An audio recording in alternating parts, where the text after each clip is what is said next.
What is the deepest, darkest secret you found out about a friend that really messed with your head? When I was around 8 years old, I met a girl named Molly. Her family had moved in that summer to a house a few houses down, and I really didn't see her for the first month or two that summer.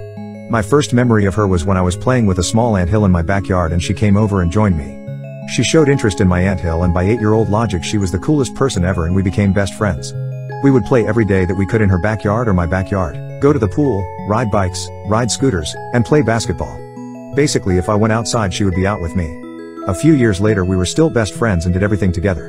When we were about 12-13ish, I remember it was the late fall of 7th grade when she didn't show up for a month of school. When she came back she didn't really tell me why she was gone. She said that she was sick and was taking medication to get better, so I never thought too much about it after. We would still hang out every day, but I started to notice that she wasn't the same. She wasn't as hyper as she always was, like she would have to take breaks more often when we were doing stuff. The summer before 8th grade and 8th grade she still seemed pretty normal, but I remember that her mom would call her in to take medication and she could stay out as long with me anymore. High school started. We went to the same high school but didn't get to hang out as much because I was playing baseball and she started to take up playing the piano. She used to play softball/baseball with me until she said she had to stop playing baseball, so she took up an instrument. Because of our different schedules we didn't get to see each other too often, and we would once or twice a week, but it felt like we never talked. In the summer after freshman year we used to hang out every day, but she couldn't go out as much. She would be inside her house more, and I would go over to her place and watch TV, play video games, and she got really good with the piano, so she would play when my family would go over for barbecues. This summer was also the same summer she was going to the doctors more often. She would always tell me it was just a checkup, and if she didn't say checkup she would say she was getting testing done. She would tell me that she was okay, but I knew something wasn't okay. Our family shared a beach house down in South Carolina that we would go to in August of each summer. About the second week of being there, that's when I found out.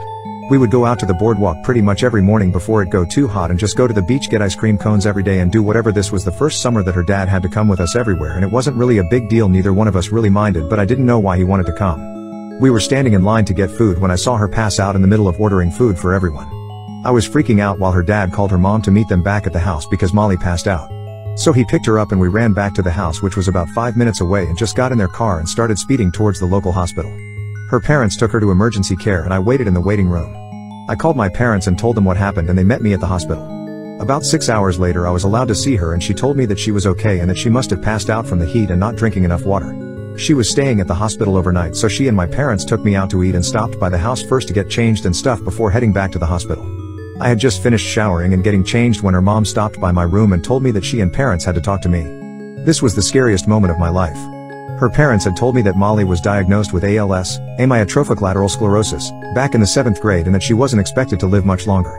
Her condition was getting worse and she might only live for a few more years. I didn't know what ALS was, so they were explaining it to me, and I remember crying for an hours. I went back to the hospital with her parents to check up on her and get her food, and then we went to her room and they told her that they told me what was happening.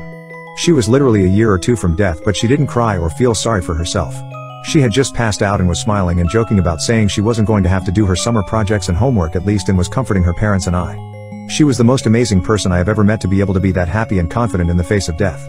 She ended up coming back to school that fall with me, and she told our small circle of friends what might happen to her in the coming year and how she wanted it to be the best year. It was the most bittersweet moment of my life. All my friends and I quit sports and after school clubs so we could hang out with her every day. And we all just did whatever she wanted. Any place she wanted to go, anything she wanted to do. My parents would even let me sleep over at her house whenever we wanted, and I basically ended up living with her for the entire sophomore year of high school. That was the most fun year of my life and I won't forget it. That summer her condition worsened. And on August 17th she passed away. She was the prettiest, smartest, funniest, most confident, outgoing, energetic, friendliest and loving person I will ever know.